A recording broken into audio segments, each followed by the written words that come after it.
What's going on, guys? This is going to be our spoiler talk for What If Episode 8. I gotta say, this is definitely one of my favorite episodes. This episode was freaking epic, and It's the best one. this is everything I wanted in Ultron. This is what I wanted in Age of Ultron in terms of Ultron. Serious and intimidating. I know Jason might not agree with me, and he loves Age of Ultron, but this is the Ultron I wanted. What did you think, Jason? Yeah, this episode was awesome. I just love that they started to, start tying in other episodes and the entire show together a little bit, and seeing the Watcher having a little bit more action. But yeah, Ultron in this episode was really sick. So I'm glad they kind of took it down this route. Yeah, for sure. I mean, we definitely got a lot of continuity, as you just mentioned, and I love the way the Watcher was finally I mean, we saw a little bit of how he was utilized in the Doctor Strange episode 4. Where Doctor Strange was able to communicate with them and told him he couldn't interfere, but now actually seeing him physically fight with Ultron Vision, I mean that was one of the most epic fights in anything MCU. That was so cool, and to see the power level of these two super beings, with all the Infinity Stones and the Watcher, was just visually mesmerizing to watch. I gotta say this too, Jason, for Vision. Are you telling me that he could have just used the Mind Stone to slice Thanos in half in Infinity War, and Endgame wouldn't have been possible? I know he had the humanity in him, but it was a little anticlimactic, that part of the episode, but it was kind of funny too. Just done. All right. Well, also the symbolism of him cutting him in half, just because Thanos gets rid of half of what whenever he does the snap, or whatever society he decides to get rid of, it's always half. So I just thought there was a little symbolism in there as well. So thought that was a unique way for Thanos to go out. Yeah, but story-wise, it was kind of a nice, quick way for Ultron, just get all the stones in one shot. So, and Jason, I gotta ask you, is it possible for Tony Stark to live at all in any of the MCU what ifs, or no? No, I guess not. Just the same way it wasn't possible for what's her name in the Doctor Strange episode. She just died every time. So Tony's meant to be dead. Tony's meant to be dead. That's a great comparison, but yeah, no, absolutely. Tony Stark just can't live in what ifs. Because they realize if RDJ is not on board, then he's just dead in every universe. Yeah, that's true. By the way, I love all the voice cast in this. They pretty much got everyone back. I think it was Lake Bell was the one who did Natasha, and she's been doing a great job. And also too, we didn't, of course, that was not James Spader who was doing Ultron, but it was Ross Marquand. And by the way, Ross Marquand, he actually voiced in Infinity War and in Endgame. He voiced the Red Skull because they couldn't get Hugo Weaving, so that's who voiced. He's the Ultron. villain. Yeah, exactly. And look, he wasn't. I mean, it was definitely a different take from James Spader, but I thought he did a really good job. At first, I wasn't feeling it, but as the episode, continued, I was like, all right, I'm starting to feel this. Well, it was weird seeing Vision talk and not be, have the British accent, but not be Paul Bettany. Right. Yeah. But no, I thought it was good. It was good. Well, he didn't have the Jarvis Matrix in him, so I feel you.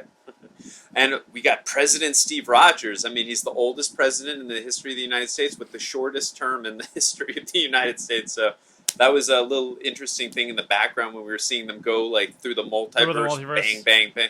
Yeah. That fight was super awesome.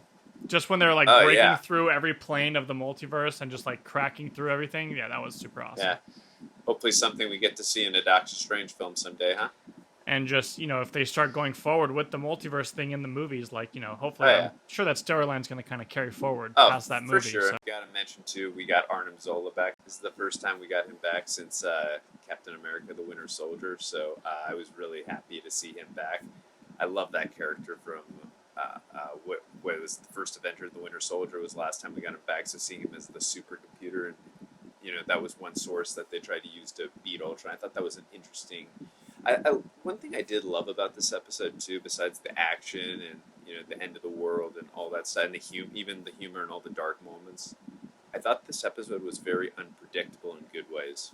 Yeah, totally. You didn't know where it was going to go, and then that scene where Ultron's talking and the Watcher's kind of giving that monologue over, and you just start to notice, and then he does notice what the Watcher, who is that? So I thought that was very interesting. Yeah, no, for sure. This is definitely my top 2-3 favorites. It might be my favorite. I'm not sure. I'd have to think about it more. I think it's my favorite mostly because of the tie-ins now that they're tying the show together a little bit. I think that kind of puts it over the top.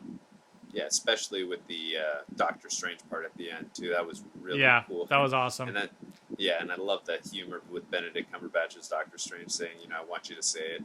That was the only place he could hide in the universe that already destroyed itself. Yeah, no, for sure. But yeah, like I said, I love this episode. It was visually stunning. The action was amazing. The voice cast was amazing as always, and I loved how unpredictable it was. It was just incredible. And as you mentioned a few times, I really liked how they tied up some of the continuity of the other episodes. So it was really a nice touch for this episode. So definitely incredible, and I really love where this series has just how it's blossomed and progressed throughout the 8 episodes. And I just can't wait for the finale next week. I'm just really looking forward to it. And we keep saying at the end how they always kind of leave it a cliffhanger, but I think this one they're going to actually be a 2-part episode, or continue the main story. So I'm glad to see that. I'm assuming. For sure. Yeah, I mean that would suck if they left us really hanging on that one. It's just like another random story about Howard the Duck or something. I wouldn't mind on Howard the Duck after that 1986 film. He deserves a better tale, anyways. But yeah, this was probably my favorite episode, if not in my top 2 or 3, but I just thought it was incredible. And again, this is the serious and intimidating Ultron I wanted in Age of Ultron, but I'm glad we eventually got it. So and I gotta say too, this episode specifically had some of the most just beautiful still images. There's so many good shots in this. The animation is just next level, I think. Yeah, and I really love that opening scene too, that opening chase with Natasha and Clint. Really cool, and one of Hawkeye's coolest moments.